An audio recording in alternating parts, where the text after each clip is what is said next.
Bonjour à tous, bonjour à toutes, je suis Louise. Bienvenue dans cette série Le goût des terroirs où je vous emmène en immersion dans les fermes françaises pour découvrir les producteurs passionnés qui nous régalent au quotidien. Aujourd'hui, je vous propose qu'on s'aventure dans les Landes pour partir à la rencontre de Patrick, producteur de légumes. L'occasion de découvrir son histoire, son savoir-faire et le terroir magique des sables des Landes. Mais avant de partir en immersion sur son exploitation, je lui ai prévu une petite surprise. Je suis partie à votre rencontre pour savoir ce que vous pensez de ces produits. Allez, suivez-moi pour un voyage entre rencontres, goût et terroir.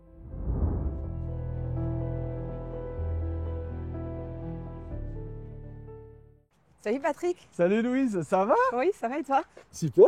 Je suis contente d'être chez toi. Ben ouais, Ce super. beau soleil, Ben ouais. Trop chouette. Bon, avant qu'on aille dans les champs, je t'offre un café? Allez, avec plaisir. Allez, on y va. Bon, tu sais pas ce que j'ai fait hier? Non. Je suis partie à la rencontre des consommateurs pour qu'ils me disent ce qu'ils ont pensé de tes produits. Et tu vas voir, il y a des petites perles. Je suis curieux de savoir qu'est-ce que t'as fait goûter. Bon, t'es prêt? C'est parti. Hop. Je te propose de fermer les yeux, je vais te les faire goûter, tu vas devoir deviner ce que c'est. T'es prête? Ouais, vas-y, je te les mets dans la main. C'est croquant, mais je sais pas du tout ce que c'est. On sent que c'est Elsie. Et du coup, Elsie en français, c'est quoi? C'est sain, je pense. Sain, ouais, c'est sain. Je sais pas comment un goûteur, il peut savoir que c'est sain, en fait. Pour moi, c'est du brocoli. Peut-être pas un brocoli traditionnel. Je vais rigoler, mais tu vas pas un goût de cacahuète ou un goût d'arachide, un truc un peu fruit sec, quoi, tu vois. Et ce goût de cacahuète, là, ça vient d'où? Bah en fait, c'est le produit en lui-même. Il a ce goût-là. Bimi, c'est un croisement fortuit entre un brocoli et un chou kale. Notre raison d'être, c'est bien produire pour bien nourrir les hommes. Dans ce bien produire, on a intégré, on s'est dit, il faut coller aux attentes conso. Et dans les attentes conso, il y a le goût, notamment. Ah, ok. Et le goût, ça a tellement de sens. On se nourrit avant tout pour se... Voilà. Tu travailles pour nous régaler. Ben voilà, donc l'humain, il aime quand c'est bon, quoi. Il mange ce qui lui fait plaisir, quoi. On continue? Ouais. Vous pouvez y aller? C'est la patate douce, là. C'est sucré. On dirait une courge. On dirait même qu'il y a comme du miel dedans. Mais le goût fait plus penser genre à du coin. Même goût de camomille, je trouve un peu. C'est hyper bon. Ça, limite, on dirait du fruit, quoi. C'est pas de la patate douce, c'est sûr. Là, on a le meilleur. C'est vrai que c'est ce goût de patate douce. Ouais. Enfin, quand on la saoule dans l'assiette, on la reconnaît tout de suite avec sa Ouais. couleur orangée. Ouais. Mais le goût, finalement, est hyper particulier. Ouais, parce qu'en fait, nous, ce qu'on fait, on fait de la patate douce, on en fait depuis déjà 9-10 ans. Parce que là, il parle même de coin. Ouais, voilà. Il y a Donc, vraiment c'est de là. fruits, de C'est ça. camomille à un C'est ça. moment. C'est ça. Et c'est quand il y a moins de sucre, ça laisse plus de place à d'autres arômes. Ouais, donc là, il y a une vraie différence gustative entre tes Ouais. produits français Ouais. et les produits de Clairement, l'étranger. clairement. D'où le fait qu'ils ne reconnaissent pas. C'était quoi? Le gingembre. Moi, je dirais que c'est un radis. Ah, si tu les as fait croquer direct. À l'aveugle. C'est pas du gingembre, ça? Ouais, le goût de ton gingembre, il est fort en bouche. Ouais, quoi. c'est fort. Ouais, c'est fort. Après, il est frais, donc il exprime tout son potentiel. Il exprime tout son potentiel. À ton avis, il est produit où le gingembre que je viens de te faire goûter? Ben, pour moi, le gingembre, c'est exotique. Je sais pas pourquoi j'ai envie de dire le Mexique, mais ou en Asie. Si c'est du français, j'en achète. Parce qu'il est vraiment meilleur. Ce qui est intéressant là, c'est la première fois que quelqu'un le goûte sans savoir qu'il est français. Et Il ouais. dit qu'il est meilleur. Donc nous, il est très frais, donc c'est ce que je te disais, il a ce côté beaucoup plus aromatique. Ouais. Là, ce qui est intéressant dans ton interview, et merci Louise, c'est que finalement, lui, il le trouve bon, il le trouve meilleur que ouais, les autres spontanément. sans savoir. Voilà. Et à l'aveugle. Ouais. Bon, alors là, c'est pépite. Est-ce que tu Ah non. connais la différence? Qu'est-ce qui fait qu'il y en a des violettes, des jaunes et des oranges? Sur les carottes. J'aurais dit que c'est des races de carottes différentes, mais je sais pas. Peut-être que c'est des... Combien de temps elles sont restées dans la terre? Ah bon. Je sais pas, la terre, les bêtes à carotter. Ou la quantité d'eau qu'elles ont pu avoir? Historiquement, les carottes, elles sont oranges et jaunes. Et en fait, c'est un lobby de la carotte dans les années je sais pas combien, qui a fait que les carottes devaient être oranges pour des pubs. Et du coup, ils les ont génétiquement modifiées pour qu'elles soient oranges. Bon, alors là, il faut que tu nous dises. Waouh! Parce qu'il y a plein de trucs qui ont été dit. Déjà, c'est quoi cette histoire d'eau? Est-ce que plus la carotte est foncée, plus elle a reçu d'eau? Non, mais en fait, les couleurs de carottes, ça a toujours existé. Dans les légumes oubliés, il y en a qu'on a oubliés, on ne sait pas trop pourquoi, mais il ne fallait pas les oublier. Mais la plupart, il fallait quand même les oublier.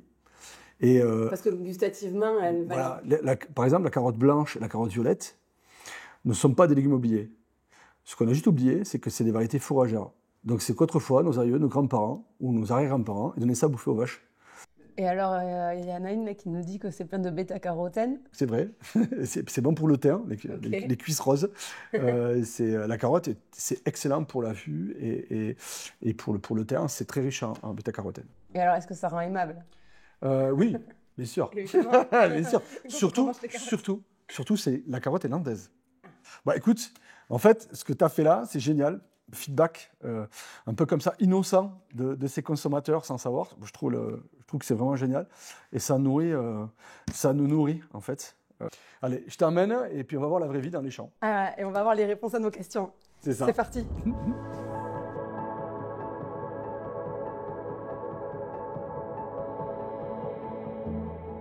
Bon, là, pas de doute, Patrick, on y est dans les Landes. Ouais, bienvenue, welcome. C'est beau, hein? Ouais, c'est très beau. Ouais. On est alors très fiers de notre terroir. Et alors, qu'est-ce qui fait la spécificité de ce terroir? Comment? C'est quoi tous ces pins? En fait, les pins, c'est Napoléon qui les a plantés. Il les a fait planter parce que la zone était très marécageuse. Caractéristique qu'on retrouve si dessous on a de l'eau en fait. Tu fais partie des agriculteurs chanceux qui n'ont pas de problème d'eau alors, non, grâce à ton terroir. C'est une grosse richesse de notre terroir. C'est un sol sableux aussi. Dans la particularité de se réchauffer très vite. Et puis c'est un sol qu'on peut travailler toute l'année. Et produire des produits de qualité. Et faire des produits de qualité. Du coup, grâce à ce terroir, on peut dire qu'il est magique presque, je le disais en introduction. Magique, ouais. Mais... On est très fiers de notre terroir. Et alors toi, comment t'es arrivé là? Ma famille, on est arrivé ici en 1981. À la base, on est originaire de Chalosse. Mes frères se sont installés. Ils ont créé à tour de rôle, José et Philippe, l'un après l'autre, leur exploitation. Alors qu'il n'y avait rien à part des pins. À part qu'il n'y avait rien à des pins, en 1980-1984. Ils ont commencé à faire des carottes en 1993 et moi je suis arrivé un peu après, 1995. Au final, il y a 12 exploitations familiales. Ce qui me marque, c'est parce qu'en une génération, vous êtes passé d'une exploitation en Chalosse par ton père et à 12 aujourd'hui avec toute la famille dedans. C'est ça. Ça te donne pas le vertige là quand tu vois tout le chemin qui a été parcouru en si peu de temps au final? Ouais, alors 93, c'est pas si loin. Nous, c'est dans nos valeurs d'avancer. Donc après, on ne se pose pas trop de questions. Après, ce qui est important, c'est chaque producteur familial puisse s'épanouir dans quelque chose de collectif. Tu parles beaucoup de collectif justement. J'ai l'impression que c'est quelque chose qui est important pour toi. Oui, l'aventure, elle est collective avant tout. Parce qu'en agriculture, aujourd'hui, seul, c'est compliqué. Tu peux rien faire. Donc nous, on a fait ce choix-là de s'entourer. Et voilà. Et c'est notre plus grande richesse, notre équipe. Et toi, qu'est-ce qui te plaît dans ce métier d'agriculteur? T'as toujours voulu faire ça déjà? En fait, petit, je ne savais pas quoi faire, mais je me suis dit, je vais faire comme les autres. Moi, ce qui me plaît, savoir que derrière, il y a une bonne valorisation, mais pas que dans le sens économique. Que derrière, on sait que ça va être consommé, que ça ne va pas être gaspillé, qu'on sait que ça va nourrir les gens et que ça va bien les nourrir, en fait. Écoute, on te remercie, parce que grâce à toi, on se régale dans les assiettes. Donc, merci.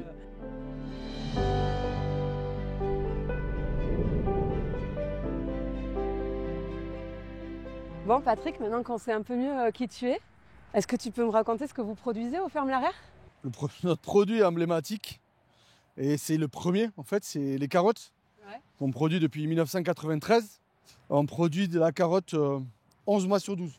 Et à travers 3 saisons, qui sont la carotte primeur, mai à peu près juillet, la carotte de saison, du mois d'août au mois de novembre, voilà. Et la carotte d'hiver, c'est-à-dire de janvier à peu près fin mars, début avril. Là, on est au milieu d'un champ de carottes. Ouais, tu vois, on est à côté de la station de conditionnement. On est dans un champ de carottes. La carotte est presque prête. Bientôt, on va passer avec une charrue spéciale pour la labourer, pour la mettre sous terre, pour la protéger du froid. Et là, elle pourra rester au chaud tout l'hiver. Et on va venir la ramasser au moment opportun, en fait. Ok, pour l'avoir la plus fraîche possible dans les rayons, en fait. C'est ça l'idée? C'est ça, voilà. On n'a pas de carottes de garde qu'on va stocker dans des frigos, des choses comme ça. On veut que le produit reste vivant au contact de la terre. Et tu m'as parlé tout à l'heure de ce terroir du sable des Landes. Qu'est-ce que est son impact sur la carotte? Pourquoi la carotte des Landes, qu'est-ce que c'est sa spécificité? Pourquoi elle est si bonne? Ici, on est sur du sable, quoi. C'est du sable avec le côté noir, c'est la matière organique, mais c'est sur 100% de sable en fait. C'est que du sable. Et donc, finalement, le sable, c'est ce qu'a besoin la carotte pour pousser droit. Il faut une terre légère et drainante en fait. Et c'est la grosse particularité du sol ici, c'est ce côté drainant qui se réchauffe très vite. Et c'est ce qui va faire que la carotte va plus facilement se nourrir avec le sol, mais aussi se gorger de bonnes choses pour pousser droit et pour être finalement gustative en fait. Tu produis en conventionnel, en bio, en zéro résidu de pesticides. C'est quoi pour toi l'intérêt d'associer tous ces modèles de production? Nous, l'idée, c'est de dire on fait des carottes pour tous les Français. Il faut qu'on fasse des carottes pour tous les Français. Il y a des Français qui veulent du premier prix. Ben, on va faire des carottes, on va mettre des carottes un peu plus moches, un peu plus machin, un peu plus grosses. Il y a des Français qui veulent des carottes bio. Du coup, on va leur faire des carottes bio. Il y en a qui veulent zéro résidu. Il y en a qui veulent des petites pour l'apéro, etc. Donc, on s'est dit, on va essayer de... Il faut qu'on soit capable de faire ça et de le faire tout le temps. Et le fait d'avoir ces clients différents devient une opportunité pour nos exploitations. Moi, j'ai des neveux qui étaient plus sensibles au bio. Mes frères étaient plus sensibles au conventionnel. Les exploitations de mon frère sont conventionnelles. Les exploitations de mes neveux sont bio. Ouais, c'est comme ça que tu sais parler de des exploitations qui sont en bio, des exploitations conventionnelles. On a les outils en commun. On a du conditionnement, une équipe de vente. Mais par contre, on a derrière, on avait quand même des aspirations un petit peu différentes au départ. Et du coup, on a ces modèles qui se challengent, qui ne s'opposent pas, qui challengent. Et chacun va chercher un peu le meilleur de chacun, en fait. Voilà. Très bien. Bon, et on parle, mais j'ai toujours pas vu une carotte. Ouais. Ah, voilà. Là, on est bien. Oh là là, magnifique.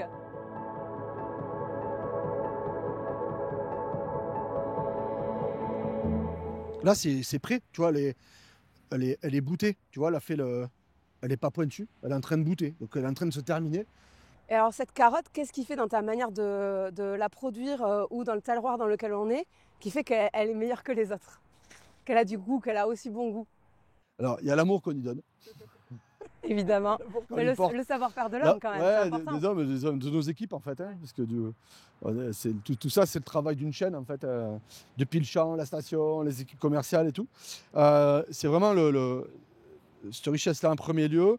Après, c'est vraiment de faire des choses qui ont du sens et de saison, en fait. On va choisir la variété qui va être adoptée dans notre terroir et à la saison. Donc là, on est assez dur sur le côté gustatif. Il faut qu'on récolte un peu tout le temps. Donc, il faut qu'on sème un peu tout le temps. La bonne variété au bon moment. Donc ça, c'est l'expérience qui fait qu'on arrive avec la bonne carotte au bon moment, tout le temps. On est vraiment sur un terroir idéal pour les légumes. Il y a la proximité de l'océan, les embruns, il y a le terroir, le sol. Et puis surtout, il y a le contact à la terre.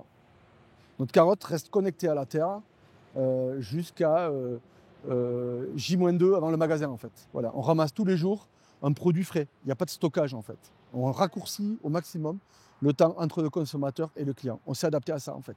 Ça aussi, c'est un sacré travail logistique, au final, pour amener la carotte la plus fraîche possible dans les rayons. Mais ça, c'est tout l'art de nos équipes, en fait, de se synchroniser entre elles pour que chaque jour, hop, un petit peu, d'anticiper et d'avoir un bon échange avec nos clients sur quels vont être vos besoins pour assurer de découvrir, en fait. Voilà. Et on a parfois dans l'idée que consommer français, ça coûte plus cher. Est-ce que sur la carotte, qu'est-ce qu'il en est? Sur la carotte, c'est un peu le cas parce qu'on a des contraintes au niveau production que n'ont pas d'autres pays. On a un coût de la main-d'œuvre qui n'est pas anodin, qui est beaucoup plus cher que dans d'autres pays. Donc oui, c'est normal que la carotte française coûte plus cher, mais pas beaucoup plus cher. Il n'y a pas un gros écart de prix, finalement. Ouais, par contre, pour un écart de qualité qui est intéressant. Voilà, la qualité est intéressante. On a un produit qui est fait localement, qui est fait plus près et qui gustativement va être meilleur, en fait. Et on sait ce qu'on mange, on sait ce qu'il y a dedans, en fait. Le terroir, c'est ça qui donne le goût un peu sucré à la carotte des Landes? Alors, ouais, le terroir, parce que le sol drainant fait que la carotte, elle est bien, elle s'épanouit dans le sol, elle va pouvoir plonger, et elle va pouvoir aller chercher ce qu'elle a besoin dans le sol. Elle est assez libre, en fait. C'est un peu comme quand quelqu'un vient à la plage et se pose sur le sable, mais nous, c'est pareil, toi. La carotte, c'est pareil. Ça n'a pas l'air malheureux dans tes Landes, en tout cas.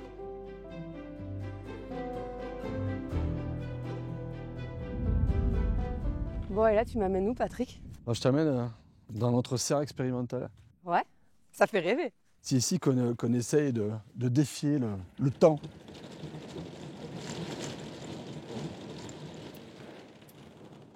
Ah ouais, on sent l'effet du soleil. Dans la chaleur. C'est pas chauffé.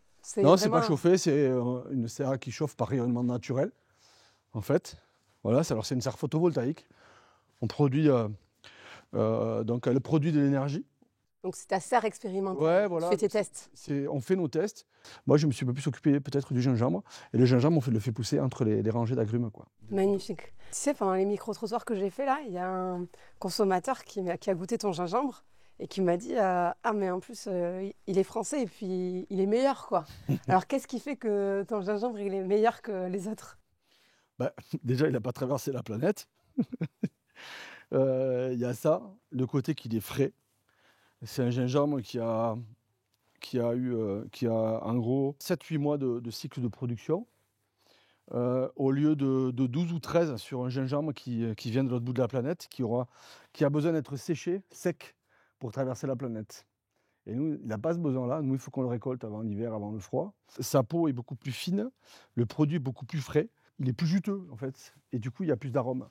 Voilà. Magnifique. Moi, tu m'en montres du gingembre? Ouais, donc du coup... Que je vois à quoi ça ressemble dans un champ. Ah ouais, ça, c'est du gingembre. Ouais, tu vois, donc il est planté... on le voit là-dessous, ok. Ouais.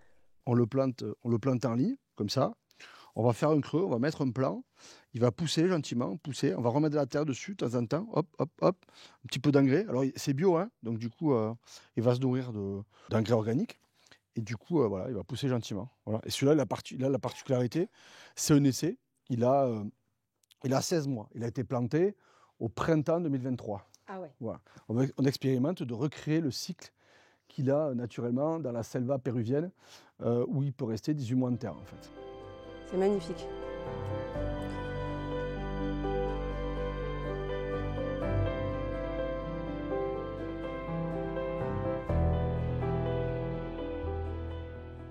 Bon Patrick, maintenant qu'on a passé la journée entière dans les champs, parce que tu m'as bien occupé la journée, raconte-moi, c'est quoi ta meilleure recette que tu nous recommandes pour sublimer tes produits et qu'on se régale à la maison? Ouais, c'est une recette 5 légumes. C'est facile. Bah, très bien. Au moins, on va manger des voilà, légumes. c'est un truc, moi je suis attraché, j'adore la soupe. Et l'idée, c'est la soupe, c'est un peu long à faire. C'est quelque chose que je fais personnellement souvent le dimanche matin, quand j'ai un peu de temps, je suis tranquille. Il me faut une petite heure. Et à la base, je ne savais pas faire des soupes. J'ai appris il n'y a pas longtemps à faire une soupe. C'est tout bête, une soupe, c'est hyper simple. Mais du coup, c'est quelle bonne dose pour chaque ingrédient. Et en fait, voilà. Et alors, du coup, alors on peut changer, ça peut être, mais c'est le rapport qui est intéressant. Si on met par exemple 300 g de carottes, ouais. Okay, on commence par ça, c'est le premier ingrédient que je mets. Donc, je mets de l'eau, d'accord? Je mets de l'eau, 300 g de carottes, on va mettre 300 g de pommes de terre ou maintenant patates douces. Donc en fait, ce qui est intéressant, c'est de mettre 150 g de patates douces et 150 g de pommes de terre. Après, je vais venir mettre, alors je mets un peu moins, je divise en deux, poireaux 150 g. C'est juste le poireau qu'on coupe à la moitié. Donc 150 g de poireau. Et après, je remets 300 g de chou doux et un oignon. Magnifique. Voilà. Et alors, tu fais bouillir tout ça? Et je fais bouillir tout ça. Alors au début, je démarre à fond. Ça bout au départ, surtout quand il y a les carottes pour les saisir. Après, je baisse, plutôt cuisson lente pendant 1 heure.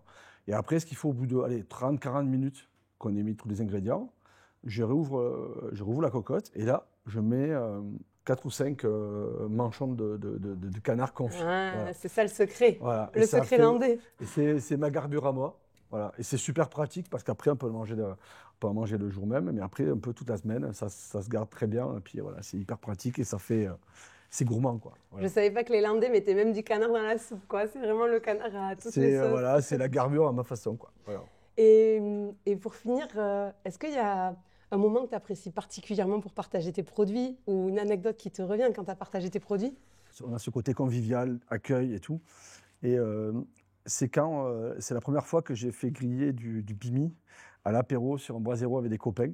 Et là, je me suis dit, en fait, pour la première fois, on est producteur de légumes, quoi, donc ça reste assez basique. Et là, j'ai dit, mais on a un produit pour l'apéro, en fait, qui peut servir à l'apéro. Donc là, je me rappelle de ce moment où ça fait tilt dans ma tête. Je me dis, c'est génial, on a un légume génial parce il amène de la convivialité et du partage autour de l'apéro, quoi, aussi. Voilà. Et un légume healthy, en plus, comme a dit le consommateur. Alors, le légume healthy, c'est... Tu fais des apéros healthy. Non, mais c'est la carotte. C'est une petite carotte qu'on va couper en 4 et manger avec une petite crème à l'apéro, en fait. Et on se rend compte quand on les met sur la table, maintenant, à côté des cacahuètes, mais les gens prennent, ça marche très bien, mettre des carottes à l'apéro. Voilà, ouais. Ça amène du croquant, de la fraîcheur, et voilà, c'est sympa. Magnifique, on se régale. Je suis très tourné apéro, t'as vu? Bah oui, c'est landais, c'est pas une surprise. Bon, merci Patrick pour tout ton temps aujourd'hui. C'était trop intéressant de découvrir ton quotidien, l'histoire de ton exploitation, vos méthodes de production et comment vous nous produisez des produits au bon goût. À bientôt. À bientôt, Louise.